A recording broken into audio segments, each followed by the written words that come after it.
सभी को मेरा नमस्कार। कल क्या हुआ था कि आप जानते हैं माध्यमिक शिक्षा चयन बोर्ड पे ये लोग धरना दिए थे एलटी ग्रेड के भर्ती के लिए। और जैसा कि इसका अध्याचन कर रहे हैं लोग कि मिल चुका है। और आयोग का कहना ये है कि जैसा कि मैं प्रीवियस वीडियो में बता रखा हूँ कि समस्या दो विषय को लेकर है एक हिंदी और एक कला, जिसकी योग्यता को लेकर कन्फ्यूज़न है। तो इन दोनों डिपार्टमेंट को दिया गया है, जैसा कि आयोग की तरफ से पहले वो क्लियरिफिकेशन के लिए इन दोनों आयोग डिपार्टमेंट से मांग किया गया है हिंदी और कला के। इसी वजह से समस्या थी जिसके वजह से ये भर्ती नहीं आ रही है एलटी ग्रेड की। और जैसा कि यूपीटीजीटी की भर्ती आ गई है तो एलटी ग्रेड की भर्ती का इंतज़ार कर रहे हैं।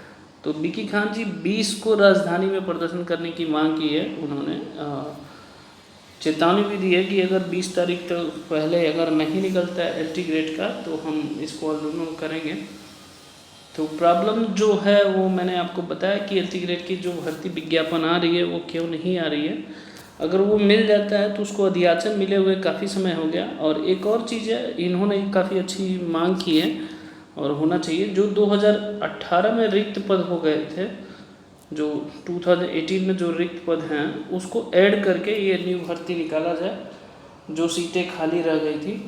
तो इनका ये मांग है, मांग जायज़ है बच्चों का भी, क्योंकि यूपी एक ऐसा स्टेट है, मेरा मानना है कि जहाँ पे कम से कम आज के डेट में टिल टुडे 15 लाख के आसपास बीएड है जो शिक्षक भर्ती के लिए वेट करते रहते हैं। आप जानते हैं कि शिक्षक भर्ती के लिए वेट करते हैं। तो अभी देखें जो यूपीटीजीटी पीजीटी की जो भर्ती आई है ज़्यादा है नहीं, तो अगर उसकी तुलना में देखा जाए तो बहुत कम संख्या है। तो इनको एक रूटीन लेवल पे निकालना चाहिए। एलटी ग्रेड की भर्ती 2018 में आई थी, 18 के बाद 2022 आ गया, 4 साल आ गया, 4 ईयर में अभी तक कोई निकला। और खैर प्रवक्ता का तो अभी रिजल्ट निकला है, कई सब्जेक्ट को डॉक्यूमेंट वेरिफिकेशन भी हो रहा है, वेरिफिकेशन के बाद उसका भी रिजल्ट आने का।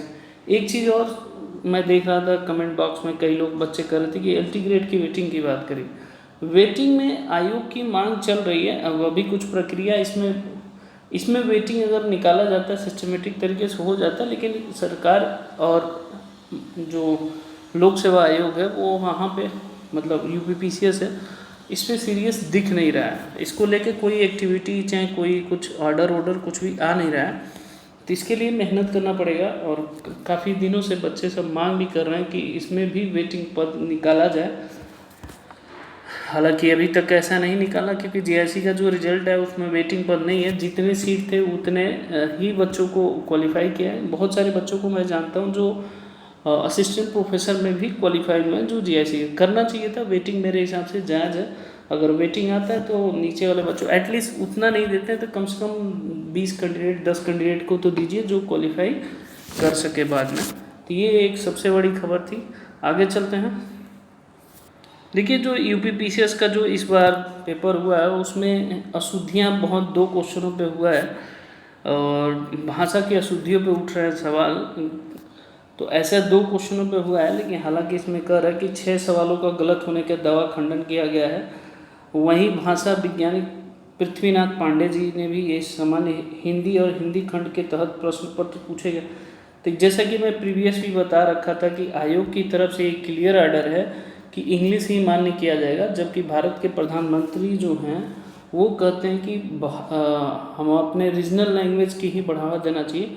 तो ये एक तरह से मनमानी है। मैं भी इसके विरोध में हूँ कि आप अगर हिंदी प्राथमिकता दे रहे हैं तो इंग्लिश को शुद्ध नहीं मान सकते। आप दोनों को बराबर देखिए, क्योंकि भारत जो है हिंदी प्रदेशी क्षेत्र है। आगे बढ़ते हैं। ये सबसे बड़ी मतलब बैड न्यूज़ आ रही है, जैसा कि दिख नहीं रहा है। आप जानते हैं इसका विज्ञापन आ भी चुका है। एडेड कॉलेजों में 4500 कंप्यूटर शिक्षक की भर्ती होनी थी। हालांकि ये तैयारी भी हो गए थे और महेंद्र देव जी ने यूपी बोर्ड के सचिव को 21 अप्रैल तक लिख के पत्र भी मांगा था इसका। तब तक ये प्रवक्ता का आ गया, टीजीटी पीजीटी की वैकेंसी आ गई है। तो अभी इसका दिख नहीं रहा है, लेकिन फ्यूचर में आने वाले टाइम में कंप्यूटर शिक्षक की भर्ती ज़रूर की जाएगी। तो ये एक इन्फॉर्मेशन है। और दूसरी इन्फॉर्मेशन चलते हैं जामिया मिलिया यूनिवर्सिटी के, जहाँ पे कुछ पदे निकले हैं। देखिए देखिए जामिया मिलिया में प्रिंसिपल की पोस्ट निकली है, एक है, तो इसमें बहुत सारे एक्सपीरियंस है, आप स्क्रीनशॉट ले सकते हैं, होना चाहिए आपको। और 5 ईयर सर्विस होना चाहिए पीजीटी में, 2 ईयर वाइस प्रिंसिपल होना चाहिए, तब जाकर होगा। जामिया मिलिया में एक चीज़ और मैं आपको बता देता हूँ, उर्दू आपको आनी चाहिए। तो मोस्ट प्रोबेबिलिटी मुस्लिम कैंडिडेट अगर जो लोग पढ़े लिखे हैं, जो लेवल में हैं, वो ज़रूर भरें, उनको आने की चांसेस ज़्यादा है। जिनको उर्दू आता है वो भी भर सकते हैं। जैसे पीजीटी बायोलॉजी में 2 पोस्ट है, यहाँ देखिए ऑलरेडी इन्होंने लिख रखा है। बाकी अदर कैंडिडेट ना भरे तो ज़्यादा बेहतर है। मेरे हिसाब से मुस्लिम कैंडिडेट को भरना चाहिए जो लोग पढ़े लिखे अच्छे ग्रेड पे हैं। फिर सोशियोलॉजी में है, उर्दू में है एक पोस्ट, पर्शियन में है एक पोस्ट, इस्लामिक स्टडीज़ में एक पोस्ट है, पीजीटी होम साइंस में एक पोस्ट है, टीजीटी केमिस्ट्री में एक पोस्ट है, टीजीटी सोशल वर्कर में एक पोस्ट है। सब में डिज़ायरेबल है कि आपको उर्दू आनी चाहिए। टीजीटी मैथ्स का एक पोस्ट है, आप देखेंगे सब में उर्दू लिखना और पढ़ना आना चाहिए। टीजीटी इस्लामिक है एक पोस्ट है, फिजिकल एजुकेशन का 2 पोस्ट है, ये देखेंगे एक पोस्ट मेल का है, एक फीमेल का। जामिया मिडिल स्कूल में करेंगे, हेड मास्टर का एक पोस्ट है, टीजीटी कंप्यूटर का एक पोस्ट है, टीजीटी ड्राइंग का एक पोस्ट है, टीजी पेंटिंग का एक पोस्ट है, होम साइंस का एक पोस्ट है, जो नाम होता है गवर्नमेंट का वही चीज़ है। इस्लामिक का भी है, उर्दू का भी है, योगा का भी है, आप देखेंगे। और टीजीटी मैथमेटिक्स का 2 पोस्ट है, फिजिकल एजुकेशन का एक पोस्ट है, सोशल वर्कर का एक पोस्ट है, प्राइमरी टीचर का 4 पोस्ट है। ऐसी मुसाफिर फातिमा ये जो दे रखा है इसमें भी है। तो कुल मिला के ये पोस्ट निकली हुई है और अकॉर्डिंग टू नाम जो गवर्नमेंट का वही है। ओके, जय हिंद, जय माता दी।